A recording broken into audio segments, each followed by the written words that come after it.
Israel is targeting everybody in Gaza. Nobody is safe. This is real-life Hunger Games. This is a real-life Squid Game. This is a real-life Black Mirror episode. But unfortunately, it's people's lives that are at stake. It's not just a TV show. It's not just a movie. You can't turn it off.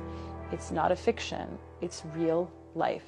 The ratio of killing in Gaza of civilians is significantly higher than the average civilian toll in all conflicts around the world during the 20th century. So what we're seeing in Gaza is unprecedented killing at unprecedented rates using unprecedented technology. We know that Israel is relying on AI technology to identify more targets than they've ever been able to identify in a shorter amount of time, which is what explains the scope of the destruction and devastation and the killing that we have seen in Gaza. An investigation was published by 972 magazine entitled "A Mass Assassination Factory." And that investigation relied on the testimonies of current and former Israeli intelligence officials who were quoted as confirming that Israel intentionally targets Palestinian family homes and apartment buildings in its airstrikes,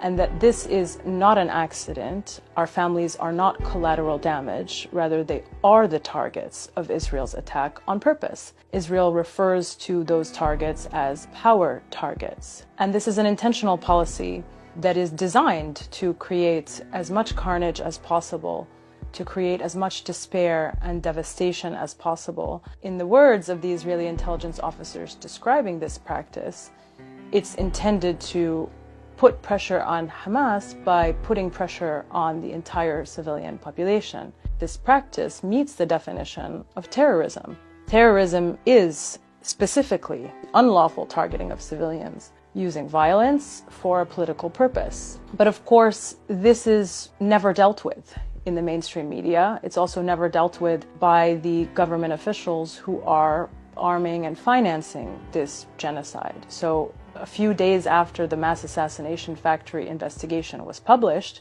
Matthew Miller of the US State Department was questioned whether he believed Israel was intentionally targeting civilians. And he replied, "I have not seen any evidence that Israel is intentionally targeting civilians." Now, am I to believe that I have more information about what Israel is doing in Gaza than the US State Department? That's an insane premise, because this was a public report which was published just days prior. And yet the US lives in this fictional reality which it has created, which enables it to ignore clear evidence, videos, photos, testimonies coming out from on the ground by Palestinians who are living this genocide. Part of Israel's dystopian reality is the way that it uses technology to oppress Palestinians and to carry out this genocide. So we've seen Israel use drones to send threatening messages to Palestinians in the occupied West Bank.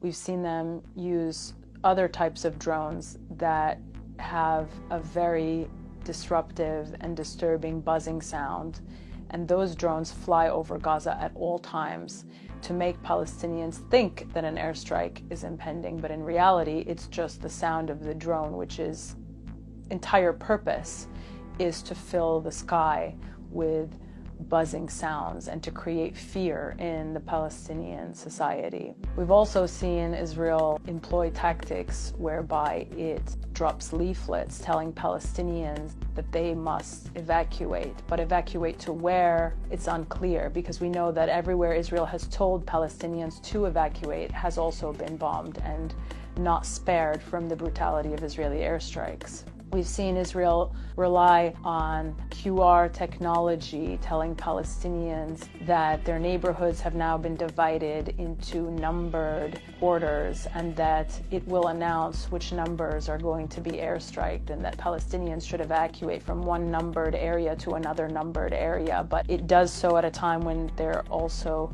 cutting communications so that Palestinians can't even access this very twisted technology.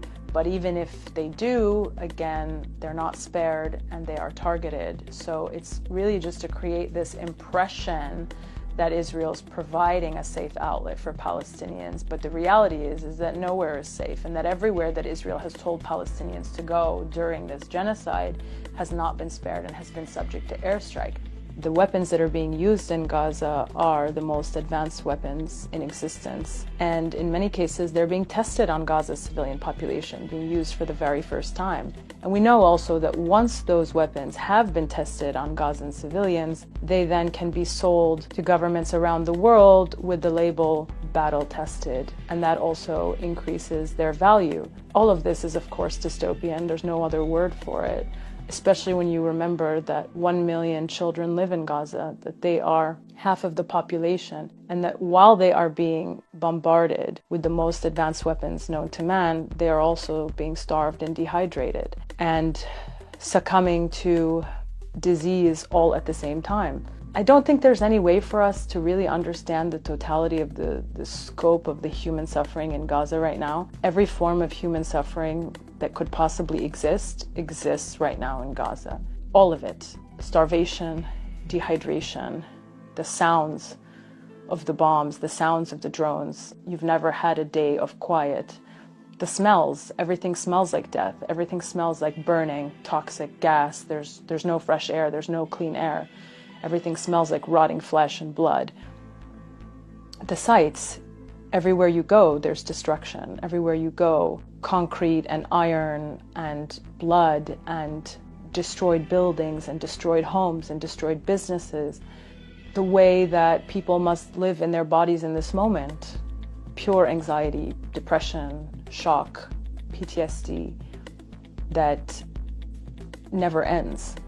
The feeling, if you're injured in these airstrikes, the amount of pain, the agony, the inability to find any relief. There's no medicine, there's no anesthesia. We heard reports of pregnant women being forced to give birth via cesarean section with no anesthesia. My brother-in-law's cousin recently gave birth, and he described her birth scene as her giving birth on the floor of a UN school where there was no electricity and there was only a flashlight and an iPhone light to guide the individuals helping her. When you think about all of it, you realize that there isn't an ounce of relief anywhere in Gaza, and that everybody's senses are being bombarded with different forms of torture at all times. It's so essential in this moment to center Palestinian voices. We are credible narrators of our own lived experience, and unfortunately the corporate media does not allow us to present our lived experiences to the world and to contextualize our realities. That's why it's so important to support alternative media that does give Palestinians a platform, amplifies their voice, and allows them to tell their stories. Join the future of journalism. Join Double Down News on Patreon.